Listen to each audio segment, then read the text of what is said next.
Over the weekend, a team comprising of 19 government ministers journeyed to the Upper Takatu, Upper Essequibo region, where they conducted a fan-out exercise covering 28 villages. The ministers were divided into 3 teams, which visited communities in the North, Central, and South Rupununi. On Thursday evening, part of the team departed Georgetown and traveled to the southern region by trail, with the rest flying in on Friday. On this InfoHub Extended, we followed the ministerial team in the north as they visited several communities. The future of Guyana has never looked better. Our nation is on the cusp of a development program like never seen before. While Guyana is now emerging as an energy giant through the discovery of massive reserves of oil and natural gas, it is your government's intention that the huge benefits emerging from this will go where it matters most, to you, the people of this beloved country. There is a surge of confidence in the way Guyana is governed once again, and the level of investor interest is unprecedented. Guyana is poised to become the breadbasket of the region, and the pace at which this nation will grow through prudent fiscal management will be nothing short of impressive. But more than anything else will be the way every Guyanese, regardless of color, class, or creed, becomes a part of this historic period of national transformation, sharing in the wealth and well-being of it all as one Guyana. The ministerial outreach in the North Rupununi comprised of Minister of Communities Ronald Bolkan, Minister of Citizenship Winston Felix, Minister of Indigenous Peoples Affairs Sidney Alicock, Minister within the Ministry of Indigenous Peoples Affairs Valerie Garrido-Lowe, Minister of Labour Keith Scott, Minister of Legal Affairs Basil Williams, and Minister of Public Security Kimraj Ramjatan. The villages visited included Surama, Tiger Pond, Karasabai, Quatamang, Rupati, Annai, Arnaputa, Waweta, Toka, and Rewa. On Saturday morning, Minister of Citizenship Winston Felix paid a visit to the community of Arnaputa. His first stop was at the Arnaputa block-making facility, where he handed over several supplies. These included a generator, water pump, and wheelbarrows. During brief remarks, the Citizenship Minister called on the residents to ensure the project is properly managed so that it can generate income for the village and expand their productive base. I want to encourage you to manage this project. Manage this project. Manage the use of the equipment in the first instance so that it would efficiently produce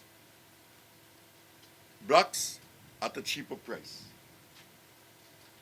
Manage it so that it would have longevity and would serve you for years to come until you can then buy your own.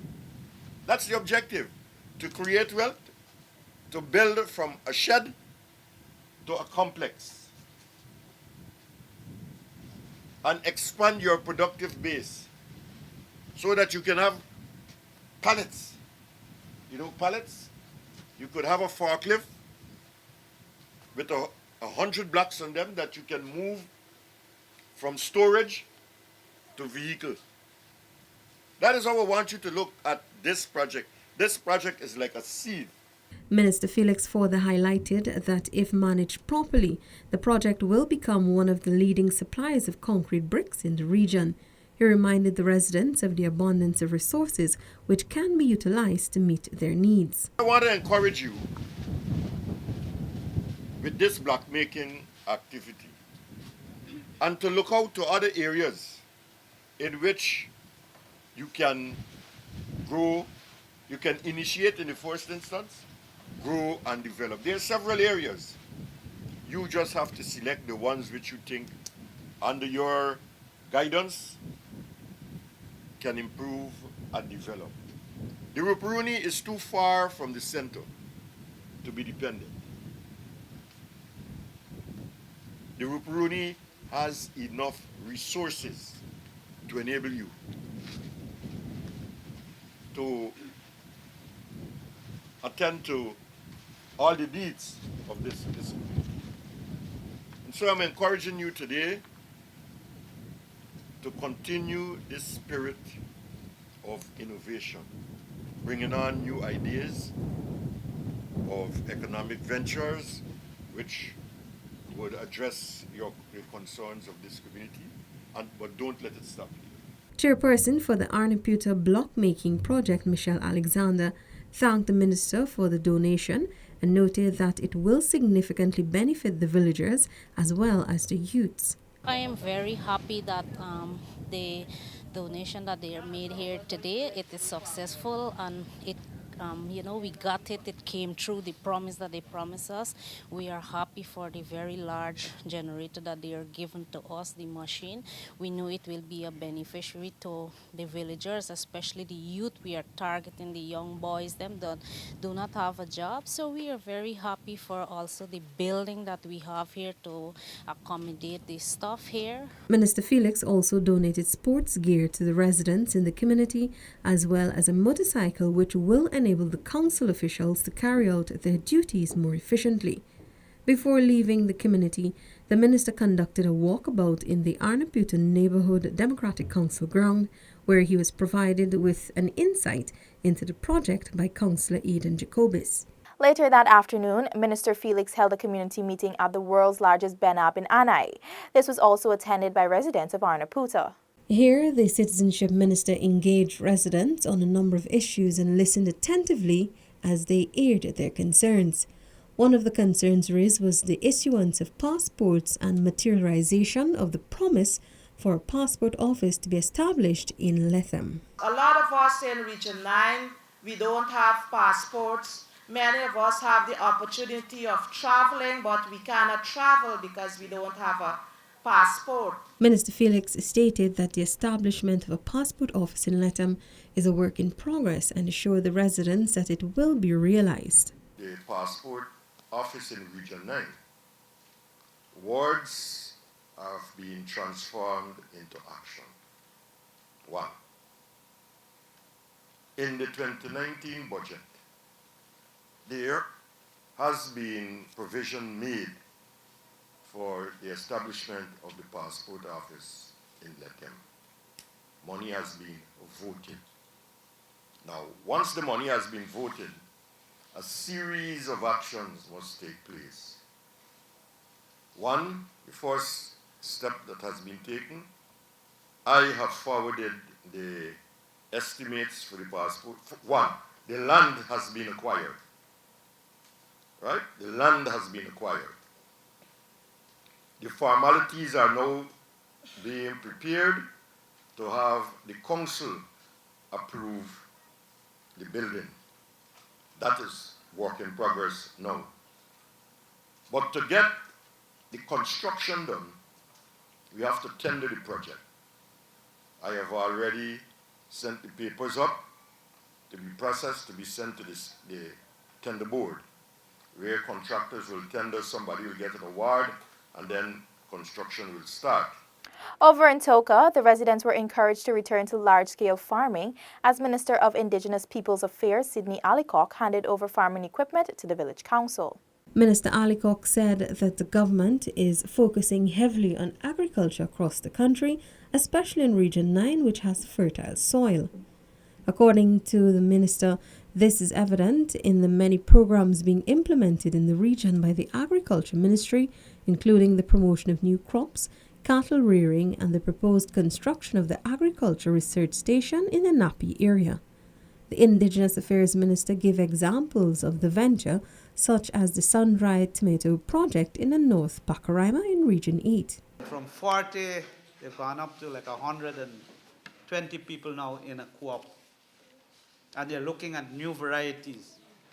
Now they're getting they want to get a vehicle now to transport their stuff from farm to market, farm to their center of drying. And the people from right there are trained to handle the product and ship it down to Georgetown. You have people who train in Georgetown to add value, and it is being sold. Minister Alicock told the Toka residents to use the North Pacaraima venture as an example to develop their own products, especially as the village is known for its abundance of cashew nuts and cattle. You know about Arnaputa.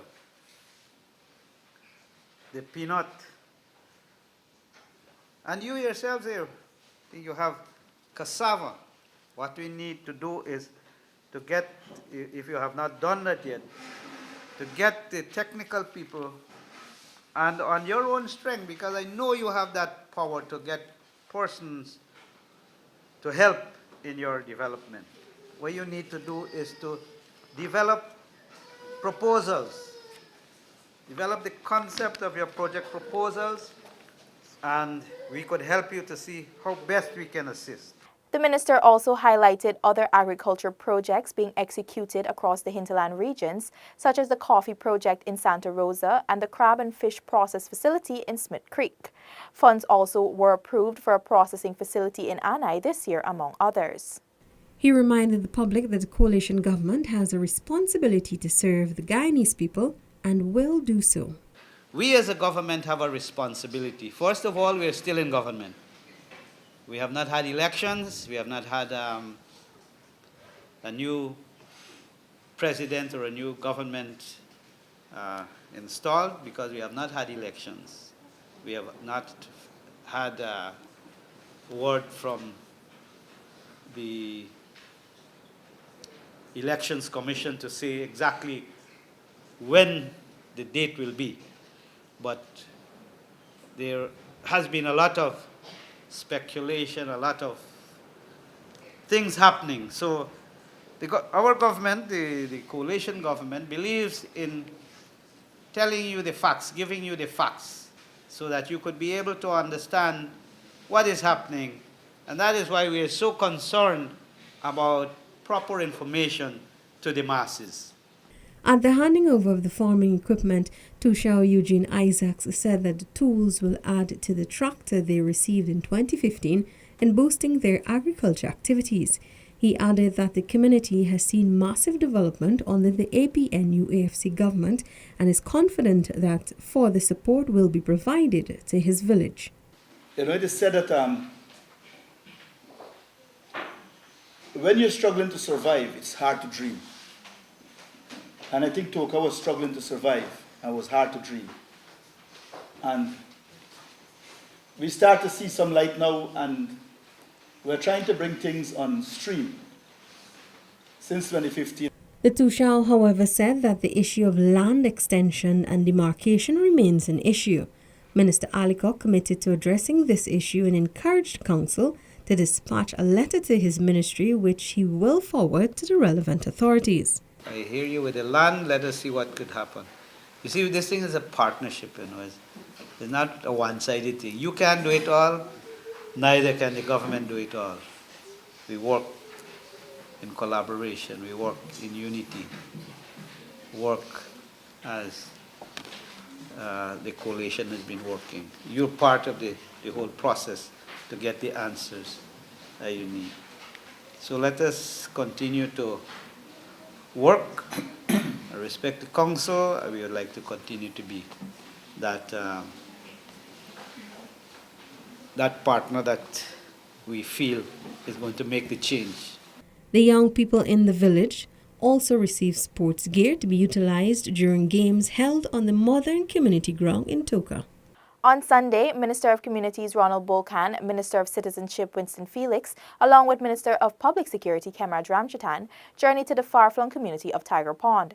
The village, which is located approximately 8 miles from Krasby, has experienced rapid population growth over the years, along with improved infrastructure with assistance from the government. During the meeting, Minister Bolkan assured the residents of the community that their concerns will be addressed. We are not here on a sightseeing tour. We are here on a very important governmental activity. And all of the information that we would have received from these 32 villages that would have been visited in these past 3 days will be documented carefully, and it will be addressed by the government to see where changes can be made to the 2019 program and the budgetary allocations, that having heard once more directly from residents in their communities as to how we can reprogram our activities based on a justification. And this is why we look forward to hearing from you and to hearing some of your concerns so that, as Tushau said, that we can address them. As a result of the village's potential to process cassava and other produce because of the fertile lands and the current level of farming, the government ministers donated several agricultural equipment to aid in the development of their farms. The residents were also given gear to facilitate sporting activities. This brings us to the end of another program of InfoHub Extended. Join us again next time when we look at the ministerial team that traveled to the South Rupununi. Goodbye.